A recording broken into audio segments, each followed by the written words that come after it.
बच्चों, चलिए स्टार्ट करते हैं चैप्टर 12 लीनियर प्रोग्रामिंग। इसमें वीडियो में हम क्या कवर करेंगे, इंट्रोडक्शन। ठीक है ना, हम इंट्रोडक्शन देखेंगे, फिर हम एक्सरसाइज सॉल्व करेंगे।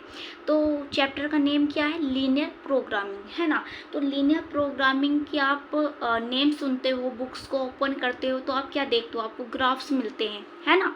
तो जो ग्राफ होंगे हम वे किस टाइप के ग्राफ पढ़ेंगे, है ना। तो पहले बात करते हैं हम ग्राफ की। तो जो हमारे पास ग्राफ होंगे वे किस टाइप के ग्राफ होंगे, हमारे पास दो टाइप के ग्राफ होंगे। एक तो होगा बाउंडेड, एक हम बाउंडेड ग्राफ पढ़ेंगे। एक होगा हमारे पास अनबाउंडेड। क्या होगा, एक होगा हमारे पास बाउंडेड और एक होगा अनबाउंडेड। ठीक है ना। अभी आगे हम बात करेंगे कि बाउंडेड कैसे होगा, अनबाउंडेड कैसे होगा, है ना, कैसे दिखेगा हमें, तो वो बात करेंगे। तो आपको ग्राफ कैसे पढ़ने हैं, दो ग्राफ पढ़ने हैं, बाउंडेड और एक अनबाउंडेड। इतनी बात क्लियर हुई। और देखो इसमें क्या है, डेफिनेशन है, थोड़ी थ्योरी है, इसे भी हम देख लेंगे। क्या है हमारे पास, ऑप्टिमाइजेशन प्रॉब्लम। ऑप्टिमाइजेशन प्रॉब्लम क्या होती है, a problem which seek to maximize और मिनिमाइज प्रॉफिट और cost from a general class of problem called optimization. इसका मतलब हमें ये देख रखा है कि जिस क्वेश्चन को हमें, जिस इक्वेशन को हमें मिनिमाइज या मैक्सिमाइज करना होगा उसी को हम क्या बोलेंगे, ऑप्टिमाइजेशन बोलेंगे। ठीक है ना। जिस क्वेश्चन को हमें मिनिमाइज या इक्वेशन हमें दी रखी है उसे मैक्सिमाइज या मिनिमाइज करेंगे तो उसी की हम बोलते हैं ऑप्टिमाइजेशन प्रॉब्लम। इतनी बात क्लियर हुई, ये समझ में आया आपको। ठीक, ये चीज़ हमें पता चल गई है। अब हमारे पास क्या आता है, अब आता है हमारे पास linear programming problem. Linear programming problem क्या है हमारे पास, linear programming problem are special but are very important class of optimisation problems. It is concerned with finding the maximise और मिनिमाइज प्रॉफिट और cost of a linear function of several variables. इसका मतलब क्या है, इसका मतलब ये है, इसमें इम्पोर्टेंट चीज़ आपको ये देखनी है, ये डेफिनेशन आपने रीड कर लेनी है।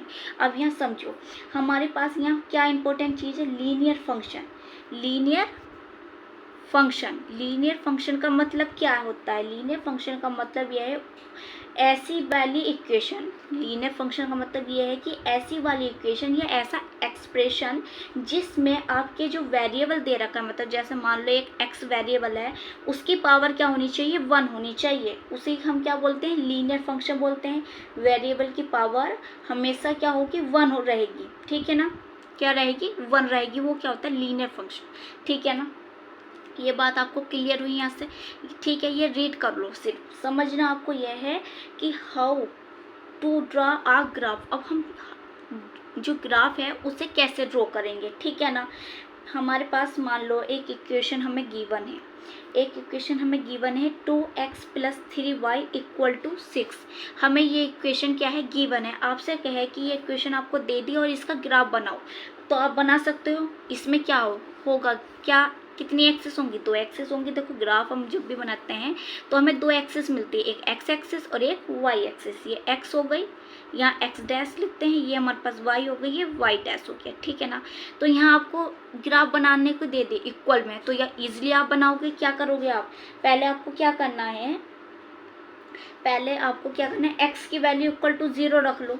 =0 रखिए तो ये 0 बना, ये डिवाइड में है, ये मल्टीप्लाई में, डिवाइड में जाके क्या आ जाएगी, वाई की वैल्यू 2 आ जाएगी, वाई की वैल्यू 2 मिल गई। ठीक है, अब आपने क्या करना है, वाई की वैल्यू 0 रखो, तो ये 0 रखी, ये मल्टीप्लाई में इधर जाएगा, 3 बार कैंसिल आउट होगा, तो एक्स की वैल्यू आपको 3 मिल गई।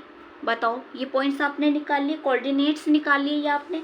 अब आप यहाँ मान लो ये कौन सा पॉइंट्स होगा, ये हमारा होगा x3, 0 होगा, यहाँ क्या होगा 0, 2 होगा इस वाले पे। यहाँ एक्स एक्सिस ये क्या है, 0, 0 होगा ना, तो ये 0 है, ये एक्स एक्सिस, पहले x लिखते हैं फिर y लिखते हैं, तो ये 3 है, ये क्या है x और y हमारा यहाँ 0 मिल ही रहा है, ये तो आपको पता है। तो ये आपने ये ड्रॉ कर दोगे, तो ये लाइन आप जब इसे ड्रॉ करोगे तो आपने क्या है कि हाँ ये जो आपने इक्वल दी थी ये हमने लाइन ड्रॉ कर ली है। ठीक है ना, हमने ये इक्वेशन दी गई है तो इसका जो हमें ग्राफ ड्रॉ करना था ये आपने कर दिया ग्राफ ड्रॉ।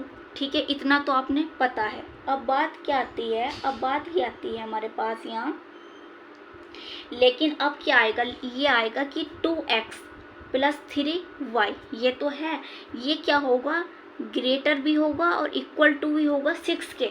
यहाँ क्या बात हुई है, ग्रेटर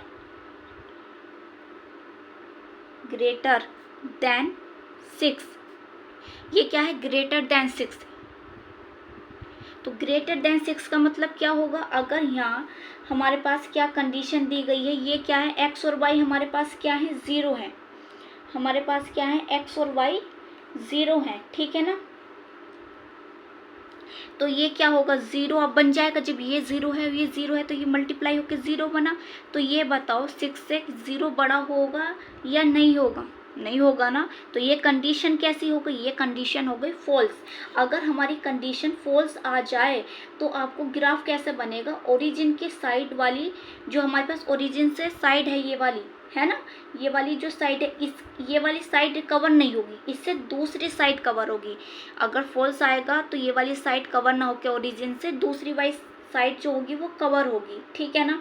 तो इसका ग्राफ कैसा बनेगा हमारा, इसका ग्राफ ऐसा बनेगा, ये जो बनेगा वो यहाँ आएगा, ये आएगा, ये हमारा ग्राफ कैसा बनेगा, ऐसे बनेगा, ठीक है ना। अगर फॉल्स होगी कंडीशन तो ओरिजिन से छोड़ के तो दूसरी वाली साइड है उसकी तरफ को आपको ग्राफ ड्रॉ करना है, ठीक है ना। ये कंडीशन हमारे पास ये आई। उसके बाद दूसरी कंडीशन हमें क्या ली है, दूसरी कंडीशन हमने ली है 2x plus 3y greater then और इक्वल टू 6। अब ये क्या है, ये हमारे पास ये इससे ग्रेटर थी और ये क्या है, इससे लेस देन है ना, है या नहीं है। तो 0, ये x और y 0 हैं तो ये 0 बनेंगे, तो ये ग्रेटर देन 6, बिल्कुल सही बात है, 0 से तो 6 बड़ा होगा। तो ये कंडीशन क्या हो गई, ट्रू हो गई, नहीं हो गई, ये बताओ। ये आप कंफ्यूजन मत हो कि ये कैसे लिख दे, इसे आप छोड़ो। ये देखो, ये कंडीशन पे आप फोकस करो सिर्फ कि अगर ये बड़ा है, ये दोनों 0 दे दिए तो 0 क्या 6 से बड़ा होगा, तो वो कंडीशन फॉल्स होगी, ठीक। अब ये दोनों 0 है, 6 बड़ा होगा, बिल्कुल 0 से 6 बड़ा होगा, तो ये कंडीशन क्या होगी, ट्रू हो गई। अब जब कंडीशन हमारे पास ट्रू आ जाए तो ओरिजिन साइड वाला रहेगा। अगर कंडीशन ट्रू आ जाएगी तो ओरिजिन वाला साइड रहेगा, ये वाला साइड रहेगा, ठीक है ना। ये समझ में आया, ये बात क्लियर हुई। तो यहाँ इक्वेशन, ये वाली कौन सी इक्वेशन आई आपके पास, ये आई 2x plus 3y less than और इक्वल टू 6, ये वाली ये इक्वेशन आई। ये वाली कौन सी इक्वेशन है, ये आई है 2x plus 3y greater than equal to 6। और ये लाइन की इक्वेशन आपसे पूछे तो इस लाइन की इक्वेशन क्या है, 2x plus 3y equal to 6। ये जब भी तो ड्रॉ हुई है, तो ये आपको ये समझ में आई, इतनी बात क्लियर हुई या नहीं हुई, ये बताओ जल्दी से। क्लियर हो गई, ये आपको यहाँ ये समझ में आया। अब आपको ये क्वेश्चन में दे दे, कंडीशन क्या दे दे कि x इज इक्वल टू 0 और ग्रेटर 0, ठीक है। y भी हमें यही दे दे, तो इसका मतलब क्या है, इसका मतलब ये है कि x भी, जो x है हमारा वो 0 से बड़ा है, y भी 0 से बड़ा है। तो इसका मतलब क्या हुआ, x भी पॉजिटिव है, y भी पॉजिटिव है।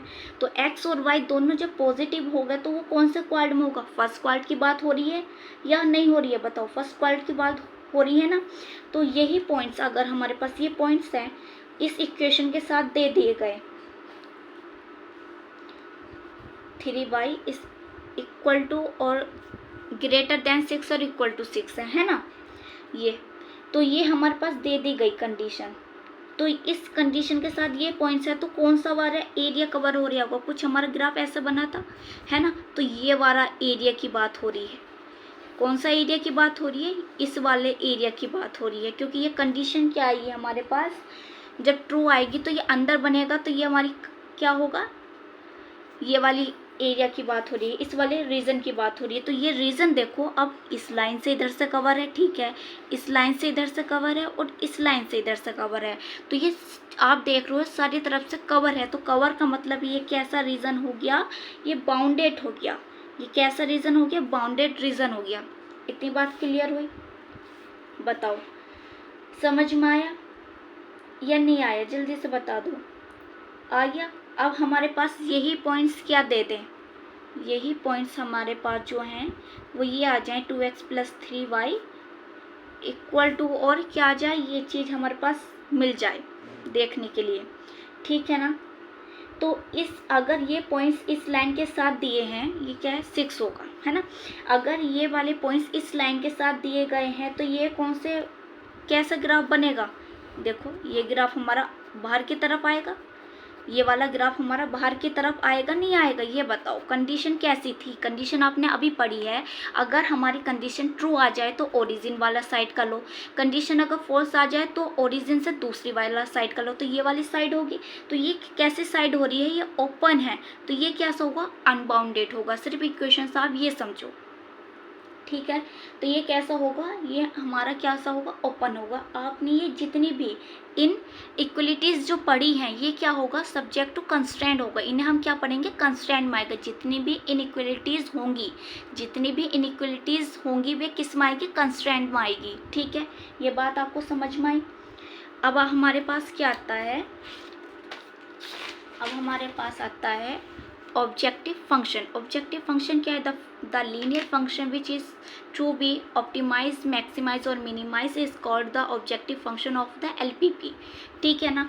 ऑब्जेक्टिव फंक्शन क्या है, ये आपको कुछ ऐसा देखने को मिलेगा, z इक्वल ए एक्स प्लस वाई, ठीक है ना। z को मिनिमाइज या मैक्सिमाइज करना होता है, हमें z को क्या करना होता है, मिनिमाइज और मैक्सिमाइज करना होता है, ठीक है ना। अब हमें क्या होना चाहिए, अब हमें मान लिया हमें क्या करना है, z को मैक्सिमाइज और मिनिमाइज करना है, ठीक। मान लिया हमारे पास क्या है, एक कंपनी है ना, एक फैक्ट्री है जिसमें हम मटेरियल लेते हैं और बनाते हैं सामान, ठीक है ना। जैसे ये हमारे पास पेन ही हो गया, हमने क्या करेंगे, हमें इसे रिफिल मिल रहा है, हमारा जो प्लास्टिक का कवर है ये मिल रहा है, तो हम ये सोचेंगे कि हमें कम से कम मिल जाए, कम से कम मिल जाए, है ना। और हम इसे बेचें ज़्यादा का तो हमें प्रॉफिट ज़्यादा हो जाए, तो प्रॉफिट तो हमें मैक्सिमम चाहिए, पर जो हमें जो मटेरियल मिल रहा है वो सस्ता मिल जाए, ठीक है ना। तो इन चीज़ों को हम क्या बोल देते हैं, ऑब्जेक्टिव फंक्शन बोल देते हैं, ठीक है ना। जो जेड होता है हमें इसे मिनिमाइज या मैक्सिमाइज या मिनिमाइज करना होता है, ये चीज़ होती है हमारी, ठीक है ना। अब आता है हमारे पास नॉन निगेटिव कंस्ट्रेंट। तो ये हमारे पास क्या होगा, जो x होता है और y होता है वो ग्रेटर देन इक्वल टू 6 होगा। ये क्या होगा, ये कभी भी निगेटिव नहीं होगा। x और y हमारा यहाँ पर निगेटिव नहीं होगा, ठीक है ना। तो x और y अगर निगेटिव हो गए तो हमें प्रॉफिट ही नहीं होगा। बताओ, अगर ये दोनों निगेटिव हो गए तो हमें प्रॉफिट ही नहीं होगा। और इसका जो सॉल्यूशन होगा वो क्या आता है, ऑलवेज फर्स्ट क्वाड्रेंट में आता है। इसका जो सॉल्यूशन होगा वो फर्स्ट क्वाड्रेंट में होगा। ये क्या होंगे, ये निगेटिव नहीं होंगे, ठीक है ना, नॉट निगेटिव, ये निगेटिव नहीं होंगे। एक्स और वाई जो होंगे वे निगेटिव नहीं होंगे, ये ऑलवेज पॉजिटिव रहेंगे, ठीक। और इसका जो सॉल्यूशन आएगा वो फर्स्ट क्वाड्रेंट में आएगा। किस में आएगा, क्योंकि फर्स्ट क्वाड्रेंट के अंदर एक्स भी पॉजिटिव होगा और वाई भी पॉजिटिव होगा, इसलिए इसका सॉल्यूशन फर्स्ट क्वाड्रेंट में आएगा। ये बात आपको यहाँ क्लियर होनी चाहिए। अब आता है हमारे पास फिजिबल और इनफिजिबल। एक होता है हमारे पास फिजिबल, एक होता है इनफिजिबल। अब फिजिबल और इनफिजिबल में क्या डिफरेंस है, फिजिबल का मतलब क्या है कि वो एरिया जिसमें हमारा सॉल्यूशन जो है वो एग्जिट करेगा तो उसे हम क्या बोलेंगे, फिजिबल बोलेंगे। और इनफिजिबल का मतलब जो हमारे पास एरिया है जिसमें फिजिबल वो एग्जिट करा, उसे छोड़ के जो एरिया बचा वो कैसा हो गया, इनफिजिबल हो गया। जैसे ग्राफ है, मान लो हमारे पास एक ग्राफ है, ये हमारे पास ग्राफ है। ये ग्राफ कैसा है, ये कैसा एरिया है हमारे पास, ये कैसा बन रहा है, ये बताओ। चारों तरफ से ये आपको कवर दिख रहा है, चारों तरफ से ये आपको कवर दिख रहा है, तो ये कैसा एरिया हुआ, ये बाउंडेड हुआ नहीं हुआ, बाउंडेड फिजिबल रीजन हो गया। ये कैसा हो गया, बाउंडेड फिजिबल रीजन हो गया, ये बाउंडेड फिजिबल रीजन। अब इनफिजिबल की बात करते हैं। इनफिजिबल का मतलब अनबाउंडेड, तो ये हमारा कुछ ऐसे जा रहा है, ठीक। तो ये हमारा बाहर की तरफ हो गया, तो ये बाहर की तरफ कहीं भी इन्फिनिटी तक जाए, है ना, तो हमें पता नहीं। तो ये तो ओपन है, तो ओपन का मतलब क्या है, अनबाउंडेड है, अनबाउंडेड, ठीक, अनबाउंडेड हो गया। तो ये क्या हो गया, अनबाउंडेड फिजिबल रीजन हो गया, अनबाउंडेड फिजिबल, जिसे जो बाउंडेड के बाद जो बचा हुआ एरिया है उसे क्या बोल रहे हैं, इनफिजिबल। तो वही तो बात हुई, अनबाउंडेड फिजिबल रीजन। ये आपको यहाँ समझ में आया, क्लियर हुई ये बात, ठीक है ना। तो आपको पता चल गया अगर हमारा चारों तरफ से कवर है, ये चारों तरफ से मान लिया ये कवर है तो ये है बाउंडेड, और ये चारों ये ओपन है, ये बाहर की तरफ है तो ये है अनबाउंडेड। तो बाउंडेड अनबाउंडेड फिजिबल क्या है, जिसमें सॉल्यूशन एग्जिस्ट करेगा वो फिजिबल रीजन होगा, और जो बाकी का बचा हुआ होगा वो इनफिजिबल होगा। ये आपको पता चला यहाँ से। नॉन निगेटिव कंस्ट्रेंट का मतलब ये है एक्स और वाई निगेटिव नहीं होंगे, ठीक। सॉल्यूशन फर्स्ट क्वाड्रेंट में आएगा। ऑब्जेक्टिव फंक्शन का मतलब ये होता है कि अगर आपको कुछ ऐसा देखने को मिला, ये क्या होगा, जेड को हमें मिनिमाइज या मैक्सिमाइज करना होता है, इसे हम क्या कहते हैं, ऑब्जेक्टिव फंक्शन हो गया हमारा ये, ठीक।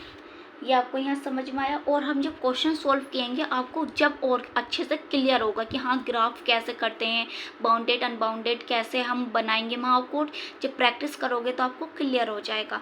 वीडियो को लाइक करो, शेयर करो, प्लीज़ चैनल को सब्सक्राइब करो।